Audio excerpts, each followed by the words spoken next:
Encontros com o Futuro, hoje com uma convidada muito especial, Luciana Galvão, coordenadora de relacionamento com a indústria do Senai Biotecnologia. Prazer ter você aqui. Prazer é meu, obrigada pelo convite. E aqui comigo na bancada, Patrícia Andrade, professora de Economia da SPM São Paulo. Muito obrigada mais uma vez, um prazer enorme estar aqui com todos vocês. E Matthew Schurtz, diretor do World Observatory. Luciana, Encontros com o Futuro é uma iniciativa da escola, da SPM, do World Observatory e da Prime, que é o braço da ONU de Universidades de Negócio no Brasil e no mundo. Luciana, biotecnologia, Senai, só tem nome importante aqui. Conta pra gente um pouquinho o que vocês fazem, qual a área de atuação, missão. Perfeito. Vou falar assim bem superficialmente, né, sobre o Senai, que é um nome conhecido aqui, né, no Brasil. É uma instituição que trabalha principalmente com educação e inovação. Então, ela trabalha para a indústria, né, para fomentar aí o desenvolvimento. Ela existe há mais de 80 anos e nasceu com a Lei de Aprendizagem Industrial, que é uma lei que preconiza aí que todas as indústrias, todas as empresas que têm a partir de 7 funcionários, elas têm que ter elas têm que ter aprendizes ali no seu corpo, né? Então, para cada 7 funcionários, um aprendiz. Então, no início da industrialização de São Paulo, isso estava predominantemente alocado à parte de mecânica, usinagem, as tecnologias disponíveis na época. Há aproximadamente 3 anos, o Senai, né, através dos estudos de mercado, construiu ali, junto com uma parceria com outra instituição, o Senai Biotecnologia, que hoje está ali no Bom Retiro. Biotecnologia, essa é uma das frentes aí mais promissoras para o desenvolvimento, né, para o que alguns teóricos chamam de quinta revolução industrial. Então, hoje a gente forma técnicos em biotecnologia e farmácia, além de oferecer vários treinamentos customizados para diferentes empresas de vários segmentos. Biotecnologia é multidisciplinar. Então, basicamente, é isso que a gente faz lá no Senai. Eu não vou pegar a pergunta do Matthew, que eu sei que ele ia perguntar. Ele ia falar, defina para mim biotecnologia. Vai lá, Matthew. Não, mas conta pra gente, o que é a biotecnologia, por favor, para a gente começar todo mundo do mesmo patamar. Biotecnologia, de uma forma bastante simplificada, é uma intersecção de 3 áreas principais. Então, química, biologia e engenharia. Eu estava falando um pouco antes aqui da gente começar, que a biotecnologia, ela, de uma forma geral, ela é conhecida desde ali da Idade Média, quando o homem dominou os processos, né, de fermentação. A gente tem ali a produção de pães, vinho, cerveja. Nos últimos anos, com a aceleração de algumas tecnologias, com o sequenciamento, né, do genoma, outras tecnologias estão surgindo. Então, isso vai desde plantas transgênicas, né, que conseguem driblar ali diferentes pragas, até desenvolvimento de vacinas, terapias avançadas. Então, não é porque eu trabalho com isso, mas a biotecnologia, ela tem o potencial de revolucionar as nossas vidas. Então, é mais ou menos isso. Chegou lá, Matthew? Chegou, achei ótimo. Ele estava com essa dúvida, né? Essa era a dúvida do dia, já está resolvida já. Como que está dentro, né, dentro do Senai, pensando essa instituição, que é uma instituição muito conhecida assim, no Brasil, e o que eu acho muito interessante do Senai é que ela chega nos pequenos municípios, que pode ser o menor município que for do Brasil, pelo menos de todos que eu tive contato, no interior do Nordeste tem uma coisinha do Senai lá, né? Muito. Como que o Senai está olhando para essa coisa da biotecnologia, de como espalhar isso, disso chegar de fato lá na ponta, sabe? Eu acho assim que no Brasil ainda é um desafio, porque assim, quando a gente fala de tecnologias emergentes, essas coisas elas estão escalonando rápido, mas aqui a gente ainda tem vários desafios. O fato de a gente ter uma unidade dedicada a isso aqui em São Paulo já mostra esse olhar estratégico. Mas com certeza, Patrícia, é necessário que isso amplie-se muito mais. Em alguns anos devem ter vários Senais de biotecnologia. Como hoje a gente tem lá, né, mecânica, tem várias unidades dedicadas, né, e para várias outras áreas tecnológicas, mas isso ainda está crescendo e está no processo. Luciana, você fez o doutorado na Poli. Na Poli. Conta qual foi o teu tema e qual que é a intersecção com o teu trabalho. Então, na verdade, a minha vida assim é quase não sei, eu costumo dizer que a gente planeja e a vida ela vai acontecendo, né? Eu cresci na periferia de São Paulo, sempre quis estudar, isso era uma coisa minha, mas acabou, sei lá, sendo fruto de curiosidade. Eu não tive pais que estudaram ou que me incentivaram, assim, um direcionamento, como depois eu tive amigos e colegas que isso aconteceu. Eu fiz um curso técnico em administração, porque também já era premente essa necessidade de trabalhar. Na faculdade eu estudei produção, porque eu imaginava que eu ia estar na indústria. Engraçado isso, né? Eu sempre quis ver as coisas acontecendo. E aí eu fiz mestrado e o doutorado eu fiz em engenharia de materiais, porque eu trabalhei muitos anos em uma instituição, uma ICT, que é o IPT.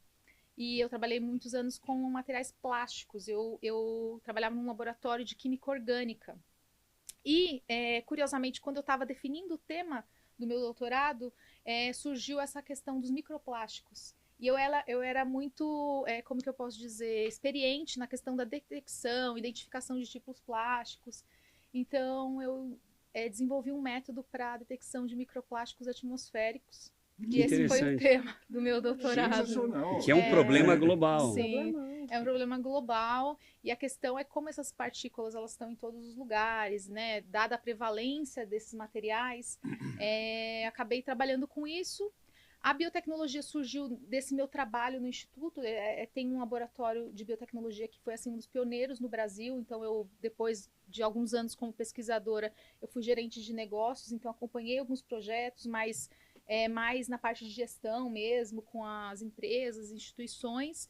E até essa vertente, né? Porque hoje a tecnologia mais avançada para mitigar microplásticos é a via biotecnológicas, né? Alguns grupos desenvolveram ali bactérias e leveduras que conseguem consumir os microplásticos. Mas eu, no doutorado, me dediquei a essa questão da detecção apenas. Perfeito. Sim. Perfeito. E conta só nessa linha, Luciana, e a biotecnologia está... Qual distância para substituir o plástico de forma economicamente viável? Olha, Pedro, hoje já existem vários bioplásticos, né? A gente tem o polihidróxido butirato, que existe há vários anos, existem outros plásticos, bioplásticos comerciais, mas o que acontece é que eles não são viáveis economicamente, né? Então, se a gente vai comprar aqui uma garrafa de água que custa R$3, né, com o plástico convencional, e se a outra custa 15, fica muito difícil para o consumidor médio, né? Por mais que a gente ainda tenha, né, esse impacto, eu acabo simpatizando também com esse tema, né? Eu acho que assim não tem jogar fora, tá tudo aqui, só que fica muito complexo. Então, a gente já tem tecnologia para isso, mas o gargalo ainda ele é um gargalo de custo, né? Eu li que, sabe aquele brinquedo Lego, que todo mundo conhece, sim, que você brinca de encaixar e tal? Que meu neto é totalmente tarado por aquilo. E se vai no quarto dele, são andares do Lego e tal. E custa uma fortuna, assim, cada mas eu li que eles pesquisaram muito e que está difícil substituir mesmo o plástico. Tem alguns usando plástico verde, mas é uma luta.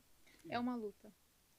E, Luciana, conta um pouco, na questão de qualificação e capacitação da mão de obra. A gente passou aqui por diferentes setores, todos comentaram da dificuldade em desenvolver talentos, desenvolver profissionais na velocidade que o mercado demanda e também de fidelizar esses colaboradores na empresa. Como é que o Senai funciona no dia a dia nessa linha, nos cursos profissionalizantes? Então, de uma forma bastante organizada, hoje o Senai ele conta com que denominado como engenharia educacional. Então, existem estudos de posições, entendeu? Em diferentes níveis hierárquicos. Hoje, por exemplo, tem uma unidade dedicada para PCDs, então você consegue ter toda a parte de SG, né? Então, isso... Desculpe, eu não sei. Eu não sei nem se esse é o termo mais... Pessoas com deficiência. Pessoas com deficiência, isso. Portadoras de necessidades especiais, eu não sei se o termo está correto. Mas, enfim, ele olha para essas demandas, né, que existem no mercado e forma pessoas ali para profissões. A gente também, por exemplo, no meu trabalho, recebo muito demandas, por exemplo, a indústria farmacêutica está mudando bastante agora, né, para um mercado que era muito focado na parte dos químicos para coisas biológicas, né? Então a gente tem as terapias avançadas, medicamentos biosimilares, e para isso existe uma capacitação muito diferenciada. A gente tem pessoas que precisam entender de cultivo celular, elas precisam conhecer biossegurança, são vários aspectos que a gente trabalha nessa composição dos treinamentos. Dependendo das posições, a gente é muito hábil para flexibilizar isso e adaptar conteúdos, né, para essas empresas. Luciana, a questão de pesquisa e desenvolvimento cobra tecnologia, cobra investimento, cobra parcerias nacionais e internacionais. Como é que vamos dizer, esse mosaico está construído no Senai? Te pergunto isso porque ontem a gente entrevistou a presidente da Embrapa. Impressionante o leque de produtos e serviços que eles desenvolvem há tantos anos e como revolucionaram o Brasil. Sim, é verdade. Quando você fala da quinta revolução industrial, se tivesse, né, plagiando, tendo uma Embrapa, usando uma analogia, no setor de biotecnologia, só dedicado à biotecnologia. Sim. O Senai tem uma vertente agora que são os institutos de inovação. Isso existe há aproximadamente 10 anos. Não vou arriscar falar um número, mas são mais de 20 espalhados pelo Brasil. Na minha unidade, além da parte educacional, a gente também tem um Instituto de Inovação em Biotecnologia. Então, esses institutos, eles trabalham com as demandas da indústria, em desafios que existem, trabalhando com editais. O próprio Senai também tem uma fonte de fomento que ele disponibiliza ali para as empresas na inovação. Então, em suma, né, tem um grupo de pesquisadores em várias áreas. Então, lá no Instituto de Inovação em Biotecnologia são várias frentes: bioprocessos, bioprodutos produtos de base biotecnológica, recebem as demandas das empresas, olham os fomentos, formatam, né, como aquilo vai ser desenvolvido, e a tecnologia é disponibilizada ali para a empresa. Você quer falar? Vai, Patrícia. Não, eu só ia perguntar, você estava falando da questão da capacitação, né? Sim. Vocês acompanham esses estudantes depois, quando eles já entram no mercado de trabalho? Como é que é a participação das mulheres nisso? Porque eu imagino que tem muito dentro desses setores que é majoritariamente ainda masculino. Vocês têm esse olhar? Isso. O Senai, nos últimos anos, assim, tá até interessante, ele tem acompanhado, sim, essas posições, né? Tem dados que são monitorados ali da economia, que eles conseguem ver qual é a porcentagem de pessoas que estudaram no Senai, estão no mercado. Falando desse recorte feminino, acho que é muito interessante, né? A área química, biotecnologia agora é uma área fundamentalmente assim que a participação feminina ela é bastante grande. Então hoje eu dei uma palestra lá na escola, a gente tem um evento essa semana que é o Mundo Senai. As unidades abrem as portas para receber públicos, para conhecer as tecnologias, ver o que é um curso técnico. E assim, eu fiquei impressionada, porque 95% do público era feminino. Olha que legal. Olha só. E eu tava falando isso para as meninas, né? Falando isso, que como a gente tem visto cada vez as mulheres ingressando mais no mercado de trabalho, mas até nas áreas de engenharia a gente tem visto esse crescente. Por exemplo, quando eu estudei na faculdade, eu lembro que a minha turma tinha 40 pessoas, né? E 33 eram homens e 7 mulheres, né? Então, os cursos de engenharia, de exatas, eles eram assim. Mas as coisas têm mudado, principalmente porque eu acho que as mulheres elas conseguem enxergar que aquilo é possível, que aquilo também é para elas, né? Não é que antes não tinham mulheres que queriam fazer engenharia, estudar exatas, mas é que às vezes o exemplo era, né, que os cursos não estavam ali femininos, exato, né? Exatamente. Sim. Luciana, essa nova revolução industrial, a quinta revolução de biotecnologia, ela cruza com a inteligência artificial? Sim. E de que maneira? Então, tem várias frentes, né? Então, por exemplo, vou tentar explicar aqui uma das questões aí que a gente estava falando antes. Então, por exemplo, edição gênica. Então, você precisa fazer ali algo no laboratório tem algumas técnicas avançadas que você vai conseguir mudar, sei lá, tirar alguma característica de uma planta, por exemplo. Para você fazer isso no laboratório, demanda tempo, né? E aí entra naquela questão tentativa e erro. A vertente com a inteligência artificial envolve as tentativas em sílico, que são as tentativas que as máquinas fazem. Então, você usar a inteligência artificial para fazer um caminho, para bioinformática, para você fazer esses processos mais rápidos, é basicamente a vertente que a gente consegue unir as duas. Consegue editar o genoma, o material genético isso. com muito mais rapidez, é isso? Você, na verdade, você vai testar algumas frentes. E veja se funciona ou não. E aí você já vai seguir, por exemplo, no caso de alguma mudança de micro-organismo, que é uma coisa que tem acontecido bastante, né, para a produção de vários insumos, você tem a via metabólica, que é como aquele micro-organismo funciona. Você coloca isso num software, uma inteligência artificial, você consegue ter os caminhos e na hora de você testar, você vai escolher ali as frentes que vão dar maior produção, entendeu? Sei, que interessante. Isso é importante. Isso vai levar, isso vai ajudar na produção de carne, por exemplo, não a partir de células?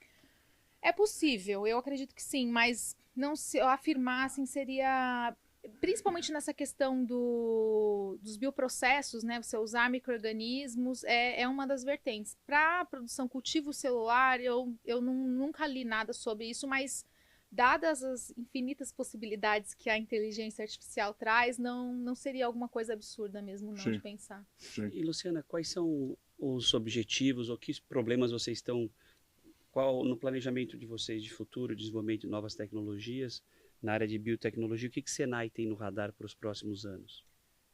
Principalmente essa questão aí da indústria farmacêutica nacional, né, que a gente tem trabalhado muito na capacitação desses profissionais. Então, essa mudança, né, dos produtos de base química para biológica requer já agora profissionais muito especializados. Então, quando a gente fala de salas limpas, questão de asepsia, que a gente está muito acostumado com São Paulo, Rio, né? E a gente acha que o conhecimento ele flui nessa mesma velocidade em todos os cantos do país. Isso não acontece.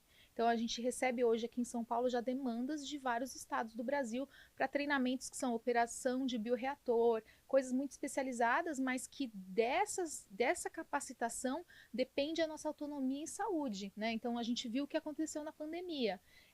Foi um apagão, né? A gente viu que o mundo globalizado não é tão globalizado assim.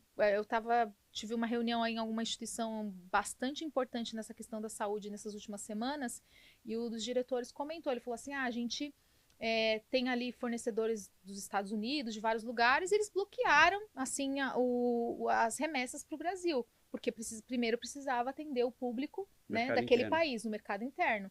Então, essa questão da formação profissional em áreas estratégicas, e principalmente no setor de saúde, é uma das coisas mais importantes que eu acho que eu poderia citar aqui. E existe intercâmbio? Eu lembro que a China e a Índia fizeram uma estratégia de apoiar, através de bolsas, profissionais, estudantes que iam para os Estados Unidos, depois voltavam para construir as suas indústrias. A gente tem alguma estratégia de estudo ou de intercâmbio fora para essas altas tecnologias que nem sempre aqui é a vanguarda? Eu não tenho conhecimento dessa estrutura hoje na instituição, Pedro. Eu sei que nos institutos de inovação existe esse intercâmbio com grupos, né, de outras instituições, projetos que têm, sei lá, tripartites, e aí você tem, principalmente porque existem alguns editais que eles demandam isso, né? Mas no momento para formação, não. O que acontece é, por exemplo, no caso do Senai Biotecnologia, a gente fornece cursos técnicos, né, para essa população, né, para formação profissional. Mais de 90% do nosso corpo técnico de professores, instrutores, que a gente chama, são mestres e doutores. Então, em que lugar isso acontece? Biotecnologia é uma área também muito tecnológica, né? Não tem como você ainda não consegue aprender algumas coisas a não ser ali na pós-graduação. Então, esse é um exemplo de uma alta formação. A gente tem ali profissionais super competentes que dão aula ali para os alunos do curso técnico. Eu sendo um jovem querendo me matricular, entrar, qual é o caminho, qual é a jornada que eu tenho que seguir até eu chegar no Senai Biotecnologia? os cursos técnicos, eles têm um processo integrado, né? Um vestibulinho que acontece algumas vezes ao ano, isso é sazonal, normalmente 2 vezes. Isso é uma possibilidade. A outra possibilidade são os cursos de aprendizagem, junto com as empresas. Então, hoje a gente tem programas de aprendizes com 2 farmacêuticas. Então, esses alunos, eles estudam parte do tempo e trabalham na empresa. Trabalham assim, eles aprendem a profissão, né? Essa é uma oportunidade única para as pessoas que ali estão em situação... Precisam trabalhar, né? A quem, assim, apenas estudar não é possível. Então, esses são os caminhos. Se inscrever num programa de aprendiz, participar do processo seletivo unificado para os cursos técnicos. A gente tem muitos alunos do curso técnico que hoje estão nas universidades públicas, né, em vários lugares aqui, estados do Brasil. Então, a parte do curso técnico, ele acaba ajudando também a materializar algumas coisas. Alguns conceitos de química, biologia, ficam muito difíceis de aprender se você não tem acesso ao laboratório. E é isso eles veem lá na prática. Sim. E dentro da própria indústria, já fazendo coisas. E ajuda na escolha da carreira, né? Ajuda. Eu, por exemplo, eu fiz técnico em administração. Na época, eu achava que era um trabalho assim que eu, sei lá, ia gostar ali com 15 anos. E aí eu achei assim muito... como que eu posso dizer? Monótono. E aí eu ia falar chato, mas você foi mais elegante. E acabei escolhendo uma outra vida. Então, assim, mesmo por essa experimentação, é uma coisa útil, é uma coisa para os jovens fazerem, né? Experimentarem mesmo, né? Sim. E são poucos os lugares que eles têm para experimentar, né? Aquela coisa de que com 17 anos você precisa escolher tudo, né? Você tem que saber o que você quer para todo sempre. Então, de fato, poder experimentar é uma oportunidade única. Hoje, por exemplo, nessa palestra eu falava exatamente isso, que essas experiências, elas acabam compondo o nosso repertório. Então, assim, embora eu não tenha usado, sei lá, administração para escolha que eu fiz lá na graduação, isso me trouxe experiência, eu tive, né, disciplinas ali de contabilidade, coisas que acabaram me ajudando, o conhecimento em Excel, nas aulas que eu tive. Então, isso compõe o nosso repertório e aí eu fico me vendo, assim, repetindo coisas que eu ouvi dos professores, como conhecimento não ocupa espaço, meu Deus, estou envelhecendo mesmo. Bem-vindo ao time. Luciana, deixa eu te perguntar um ponto. Você, como coordenadora de relacionamento com a indústria, como é que você faz essa aproximação? O que você busca e o que a empresa busca de vocês? Porque é muito interessante esse binômio, né? Academia, setor privado. No caso de vocês já nascem com essa orientação, Senai. Como é que funciona esse relacionamento com a indústria? Então, cada unidade acaba tendo uma carteira ali, né? Então, no nosso caso, biotecnologia não tem um KNAI, né? Então, assim, essa atribuição ela é feita muito mais ali pela questão tecnológica, não, óbvio, não só geograficamente. Eu tenho... o trabalho começa com relacionamento mesmo, né? Então, quando a gente trabalha ali, que é falado business to business, significa que você tem que encontrar o que aquela pessoa, aquela empresa, no fim é uma pessoa, né? Eu acho engraçado, a gente costuma usar essas alegorias, uma instituição, no final aquela pessoa que está ali vivendo na prática, ela tem que entregar, né, aquela produção, aquele insumo com qualidade, o que ela precisa. Então, estabelecer essa relação é principalmente ouvir, entender, ser flexível, adaptar, né? Então, é muito difícil você vender um produto customizável, como é o caso dos treinamentos que eu vendo, porque nenhum é igual ao outro, né? Cada pessoa tem a sua situação particular, específica. Ainda empresas que tenham a mesma tecnologia, elas têm uma cultura diferente. A gente tem que ser flexível e adaptável e rápido. E é isso. Não é fácil. Não é fácil. Não é fácil. Luciana, onde você imagina que vai acontecer os maiores avanços na área de biotecnologia no futuro próximo? Eu acredito que no futuro próximo o que vai ser cada vez mais comum são terapias individuais. Então, por exemplo, a gente já vê um pouco isso, né? As pessoas que têm acesso a diagnósticos, elas conseguem mapear ali quando que elas vão ter câncer, se elas têm um gene. Então, em algum tempo, isso vai ser bastante customizado. Então, vai ser um medicamento para o Mateus, outro para o Pedro. E assim, isso vai ser... eu acho que isso é uma grande revolução, né? Deixa eu pensar o que mais... Diagnóstico também segue por essa frente, né?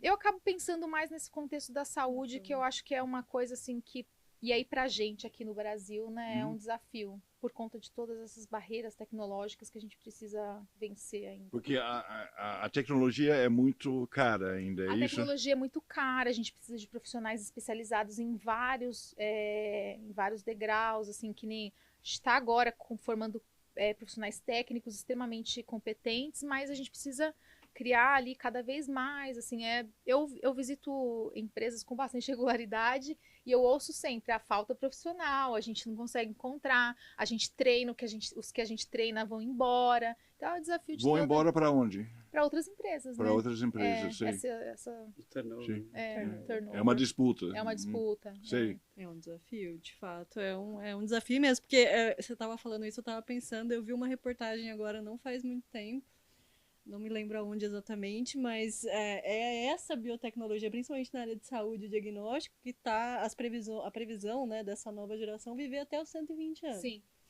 Então, eu acredito que tem tudo a ver com essa questão da saúde, a gente vai viver cada vez mais, mas a qualidade de vida até lá e as questões tecnológicas com as ambientais, então assim, tudo tá meio amarrado aí, porque pensar em viver até 120 anos para mim é uma coisa não, assim... só vou deixar para Luciana focada e pronto. Gente, 120 é muita coisa. É muita coisa mesmo, muita coisa mesmo.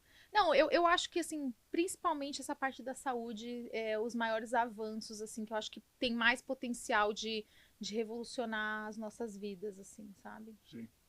Luciana, um ponto em relação à economia circular. Quando a gente substitui materiais, tem também uma série de benefícios, pelo menos quando a gente sai dos fósseis para de bases biológicas. O que você acha que a gente vai avançar mais nessa linha dada a emergência climática? Eu já vi alguns estudos que falam, por exemplo, de desenvolvimento de micro-organismos que fazem a captura do CO2. Então, eles absorvem, eles capturam, né? Então, eu acho que isso é uma das frentes mais tecnológicas, pelo menos que eu li, assim. Em relação à economia circular, são materiais mais sustentáveis e olhar para isso de uma forma mais abrangente, né?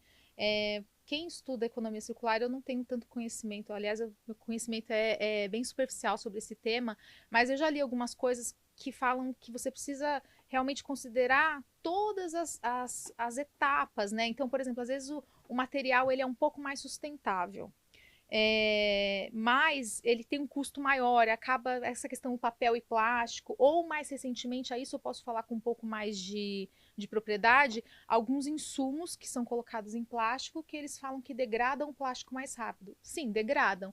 Só que o carbono, o hidrogênio, ele continua lá. Então você vai ter só aquele microplástico mais rápido que vai continuar lá do mesmo jeito. Antecipa o problema. Antecipa o problema e assim, dá uma falsa impressão para o consumidor de que aquilo é biodegradável, que muitas vezes não é, né? As sacolas plásticas de supermercado, muitas vezes, alguns tipos pelo menos. Então, assim, aquilo é um greenwashing bem feito assim mesmo. Não vou dizer em todos os casos, mas eu já vi bastante. Sim.